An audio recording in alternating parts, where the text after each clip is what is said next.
ஒரு அமைச்சரே ஐபிஎல் மேட்ச்சில் பவுடர் நுணுக்கிக்கிட்டு மாத்திரை நுணுக்குன்னு கதை விட்டார். அவர்கிட்ட உங்களுடைய காவல்துறை ஏதாவது விசாரணை நடத்துச்சா? அவர் மேலே ஏதாவது நடவடிக்கை எடுத்திருக்கீங்களா? அது மட்டும் இல்லை, சமீப காலமாக ஆளுங்கட்சியை சேர்ந்த பலர் போதைப் பொருள் வழக்கில் தொடர்ந்து கைது செய்யப்பட்டு வருகிறார். நீங்கள் இதுக்குரிய ஆதாரங்கள்லாம் நீங்கள் இல்லாமல் நீங்கள் பேசக்கூடாது. அமைச்சர் அவர்கள் பேசுறதுக்கு ஏதாவது ஆதாரம் கேட்டிருக்கீங்களா? அமைச்சர் அவர்கள் பேசுறதுக்கு ஏதாவது ஆதாரம் இருக்கா? நாங்கள் உடனடியாக கைது செய்யப்பட்டிருக்கோம், ஒரு கட்சியிலிருந்து நீக்கியிருக்கிறோம். உங்களுடைய அமைச்சர் ஐபிஎல் மேட்ச்சில் பவுடர் நொடுக்கிட்டு இருந்ததை இன்றைக்கு உலகமே பார்த்துச்சு, பல்வேறு விமர்சனங்கள் வந்துச்சு. குழந்தைக்கு மாத்திரை கொடுத்தேன்னு கதை விட்டாரு. அதுக்காக ஏதாவது விசாரணை நடத்திருக்கிறீங்களா? புகார் எடுத்திருக்கிறீங்களா? ஏதாவது நடவடிக்கை எடுத்திருக்கீங்களா? அப்படி கேட்க விரும்புகிறேன். மனிதவளத்துறை அமைச்சர் அவர் சொல்லட்டும், அவரை பற்றி சொன்னதுனால சொல்லட்டும். மனிதவளத்துறை அமைச்சர். மாண்புமிகு பேரவைத் தலைவர் அவர்களே, அதாவது ஸ்டேடியமில் இருந்து இந்த மாதிரி நடந்ததுக்கான விளக்கத்தை ஆல்ரெடி அளித்தாச்சு. அதில் அவங்களுக்கு பல்வேறு முரண்பாடுகள் இருக்கலாம், பல்வேறு கருத்துக்கள் இருக்கலாம். அப்படி இவங்க சொல்கிறாங்கன்னா அந்த சமயத்தில் திராவிட முன்னேற்ற கழகத்தின் ஆட்சி தான் நடந்தது. அப்போ ஸ்டேடியம் வாசல்லேருந்து இவங்கெல்லாம் வந்து அந்த மாதிரியான போதைப் பொருள் விற்றாங்கன்னு சொல்லி ஒத்துக்கிறாங்களா? அப்போ அதனால் ஆதாரம் இல்லாமல் விளக்கம் கொடுத்ததுக்கு அப்புறமா தேவையில்லாத பேச எனக்கு கூட தான் வந்து இப்போ செய்திகளில் நீங்கள் சொல்லக்கூடாதுன்னு சொல்கிறீங்க.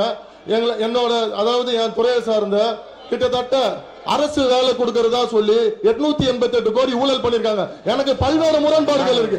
அதனால விளக்கம் அளித்ததுக்கு அப்புறம் அது மாதிரி தேவையில்லாத விஷயங்களை கருத்துக்களை தெரிவிக்க வேண்டாம் என்றது பேரவை வாயிலாக நான் தெரிவித்துக் கொள்கிறேன். மாண்பு உறுப்பினர் உட்காருங்க. மாண்பு உறுப்பினர்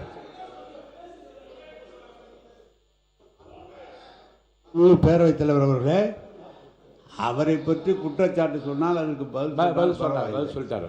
அதை விடுத்து ஒரு ரெய்டில் எங்கேயாவது சேர்க்குது 888 கோடின்னு ஒரு கேஸ் பதிவு பண்ண சொல்லி இடி சொன்னாங்கன்னு சொல்லி பெர்சீவ் பண்ணி அது வேலை கோர்ட்டில் இருக்குது சப்ஜெக்ட். கோர்ட்டில் இருக்கிற சப்ஜெக்டை இவர் கூப்பிட்டு பேசுகிறாரு. எப்படி சரியாக இருக்குமா? ஃபுல் விளக்கம் நான் சொல்ல முடியுமா அதுக்கு? எனவே அதை அவை குறிப்பிலிருந்து நீக்க வேண்டும். 1.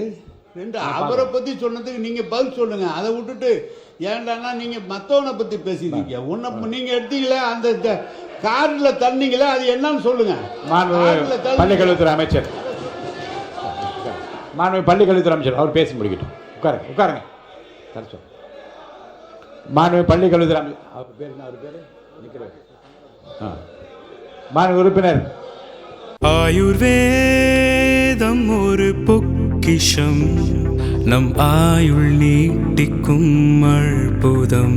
டாக்டர் ஸ்ரீவர்மாஸ் அறுவை சிகிச்சையில் ஆகுரம், இது ஆயுட்கால நிவாரணம்.